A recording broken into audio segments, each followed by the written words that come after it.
घर में गरीबी आने के 11 असबाब रखने के लिए जा रहा हूँ। ऐसी 11 वजह जिनकी वजह से इंसान के घर में बहुत जल्दी गरीबी, मुफलिसी और परेशानियां, मुसीबतें आना शुरू हो जाती हैं।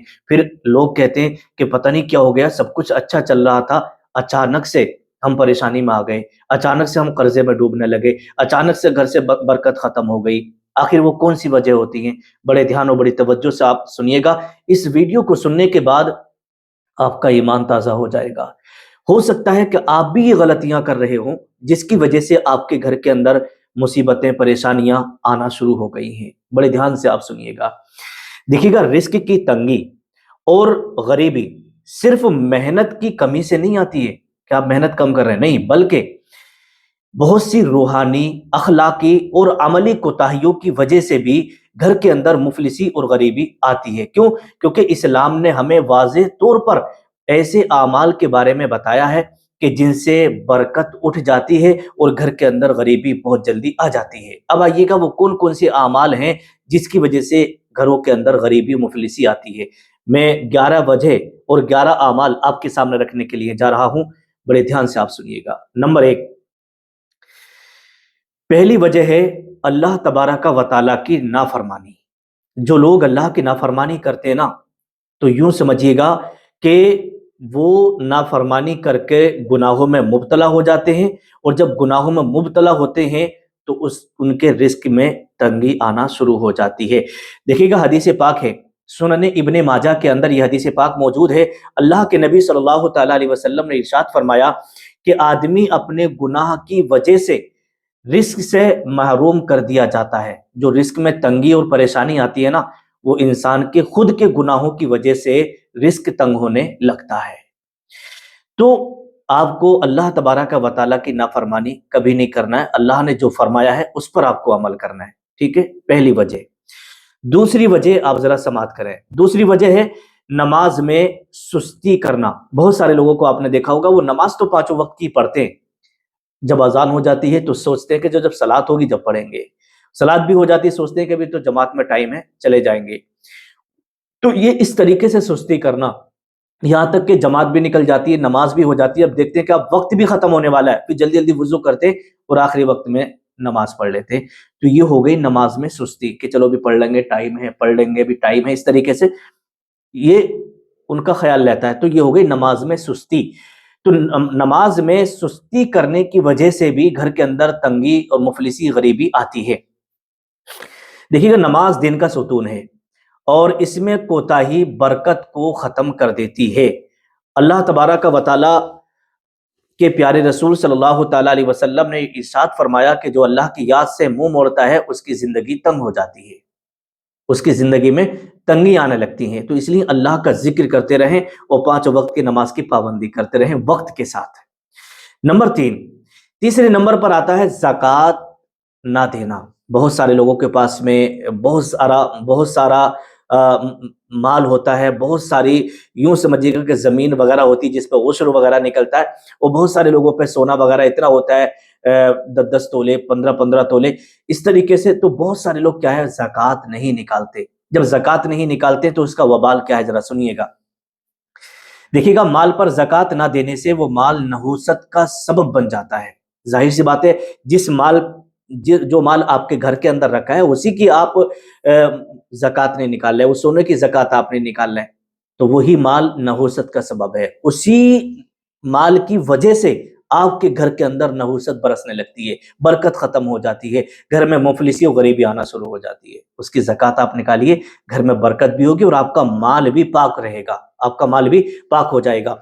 सही बुखारी शरीफ के अंदर हदीस पाक है, अल्लाह के रसूल सल्लल्लाहु तआला अलैहि वसल्लम ने इरशाद फरमाया कि जिस माल की ज़कात अदा ना की जाए वो क़यामत के दिन वबाल बनेगा। क्या बनेगा? वबाल। और एक दूसरी हदीस पाक के अंदर आता है, हजरत अबू हुरैरा रज़ी अल्लाह तआला अन्हु से मरवी है कि हुजूर सल्लल्लाहु तआला अलैहि वसल्लम ने इरशाद फरमाया कि अगर बंदे ने माल की ज़कात ना निकाली और माल इकट्ठा किया, उसके ऊपर ज़कात फर्ज थी, वो मर गया, इंतकाल हो गया, तो कब्र में एक गंजा सांप उसके ऊपर छोड़ा जाएगा। वो डसेगा उसको और हर डसते हुए कहेगा मैं तेरा माल हूं, मैं तेरा माल हूं, डसेगा और यही कहेगा मैं तेरा माल हूं। उस वक्त कौन बचाएगा आपको? مال سے محبت کرو گے تو یہی مال تمہارے لیے جان وبال بن جائے گا۔ ہاں، مال سے محبت کرو تو اس کی زکوٰۃ بھی نکالو، پھر کرو آپ مال سے محبت۔ جب بندہ زکوٰۃ نکالتا ہے تو اللہ تبارک و تعالیٰ اس کی حفاظت کی ذمہ داری لے لیتا ہے۔ اے میرے بندے، تو نے زکوٰۃ نکالی ہے کیونکہ تمہارے مال میں غریبوں کا، مسکینوں کا اور یتیموں کا حق ہے۔ اگر تم اپنے مال سے زکوٰۃ نہیں نکال رہے ہو نا تو تم یتیموں کا، بیواؤں کا اور فقیروں کا، ان سب کا حق کھا رہے ہو، حق مار رہے ہو، اس لیے تمہاری جان پر یہ وبال آئے گا۔ ٹھیک ہے۔ نمبر 4، چوتھے نمبر پر آتا ہے والدین کی نافرمانی۔ والدین کی نافرمانی سے رزق میں تنگی اور عمر میں کمی آنے لگتی ہے۔ مسند احمد کے اندر حدیث پاک ہے، والدین، اللہ کے نبی نے فرمایا کہ والدین کی نافرمانی جنت سے محرومی کا سبب بنتا ہے۔ اللہ اکبر۔ تو میرے پیارے اسلامی بھائیوں، اپنے ماں باپ کی قدر کرنا، کبھی بھی اپنے ماں باپ کی نافرمانی مت کرنا۔ نمبر 5، جھوٹ اور دھوکہ۔ کاروبار یا معاملات میں آپ جھوٹ بول رہے ہیں یا کاروبار وغیرہ میں آپ دھوکہ دے رہے ہیں تو پھر اس سے بھی گھر سے برکت ختم ہو جاتی ہے۔ سچائی میں برکت ہے اور جھوٹ میں برکت نہیں ہے۔ جھوٹ انسان کو تباہ اور برباد کر دیتا ہے۔ ٹھیک ہے۔ نمبر 6، ناشکری۔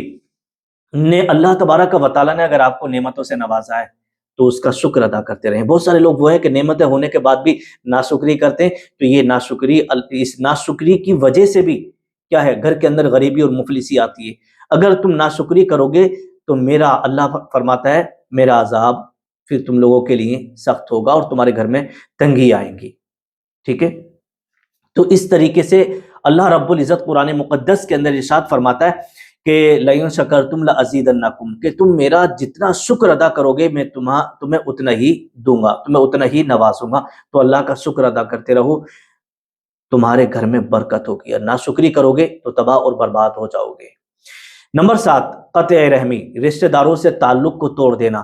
رشتہ داروں سے بدسلوکی رزق میں کمی کا سبب بنتا ہے۔ جو قطع رحمی کرے وہ جنت میں داخل نہیں ہوگا، یہ اللہ کے رسول کا فرمان ہے اور صحیح بخاری شریف کی حدیث پاک ہے۔ نمبر 8، فضول خرچی، یعنی حد سے زیادہ فضول خرچی کرنا یہ برکت کو ختم کر دیتا ہے۔ کیوں؟ اللہ تبارک و تعالیٰ قرآن میں ارشاد فرماتا ہے کہ فضول خرچی کرنے والے شیطان کے بھائی ہوتے ہیں، اس لیے فضول خرچی سے آپ بچیے گا۔ نمبر 9، گھر میں گناہوں کا ماحول۔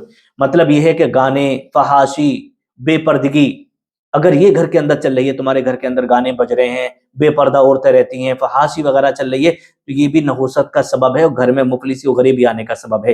امام اہل سنت اعلیٰ حضرت نے اس کا ذکر کیا ہے۔ آپ فرماتے ہیں کہ گناہ نحوست اور فقر کا سبب بنتے ہیں، اس لیے گناہوں سے آپ بچیے گا۔ نمبر 10، صبح دیر تک سوتے رہنا۔ اگر آپ صبح کو فجر کی نماز نہیں پڑھ رہے اور صبح کو سورج نکلنے تک آپ سوتے رہ رہے ہیں، تو فجر کے بعد جو لوگ سوتے رہتے ہیں صبح سورج نکلنے تک، تو یہ رزق کی برکت کو روک دیتا ہے۔ آپ اٹھیں، فجر کی نماز پڑھیں، پھر دیکھیے گا آپ کے گھر کے اندر کتنی رزق کی بارش ہوگی اور پریشانیاں، مصیبتیں دور ہوں گی۔ اسی کے تعلق سے سنن ترمذی کے اندر حدیث پاک ہے، اللہ کے رسول نے فرمایا کہ اللہ تبارک و تعالی، اللہ کے رسول فرماتے ہیں کہ اے اللہ، میری امت کے لیے صبح کے وقت میں برکت عطا فرما، کیونکہ اللہ کے نبی نے یہ دعا فرمائی تھی کہ صبح کے وقت میں میری امت کے لیے برکت عطا فرما۔ تو آپ صبح کو اٹھیے گا، برکتیں لوٹیے گا، پھر آپ کے گھر کے اندر برکتیں، رحمتیں نازل ہوں گی۔ نمبر 11، توبہ اور استغفار نہ کرنا۔ ٹھیک ہے، بہت سارے لوگ وہ ہیں گناہ پر گناہ کیے جا رہے ہیں اور توبہ وغیرہ اپنے گناہوں سے نہیں کر رہے ہیں، استغفار وغیرہ نہیں کر رہے ہیں، تو اس سے بھی گھر میں مفلسی اور غریبی آتی ہے۔ کیوں؟ اس لیے کہ استغفار کرو، وہ تمہیں مال اولاد سے مدد دے گا۔ کون؟ اللہ تبارک و تعالیٰ تمہاری مدد فرمائے گا۔ تو میرے پیارے اسلامی بھائیوں، اگر آپ چاہتے ہیں کہ آپ کے گھروں کے اندر سے غریبی، مفلسی دور ہو جائے اور برکت آئے، تو پھر 5 وقت کی نماز کی پابندی کرو، زکوٰۃ ادا کرو، استغفار کرو، والدین کی فرما برداری کرو، جھوٹ سے بچو، سچائی کو اپناؤ، گناہوں سے بچتے رہو، سب کچھ اچھا ہو جائے گا۔ آپ کی زندگی میں سب کچھ اچھا رہے گا۔ اللہ پاک کی بارگاہ میں دعا ہے، جو ہمارے اسلامی بھائی پریشان حال ہیں، مصیبت میں ہیں، غریبی میں ہیں، مفلسی میں ہیں، اللہ پاک سب کی پریشانیوں کو دور فرمائے۔ نیچے کمنٹ میں آمین ضرور لکھ کے جائیے گا۔ السلام علیکم ورحمۃ اللہ۔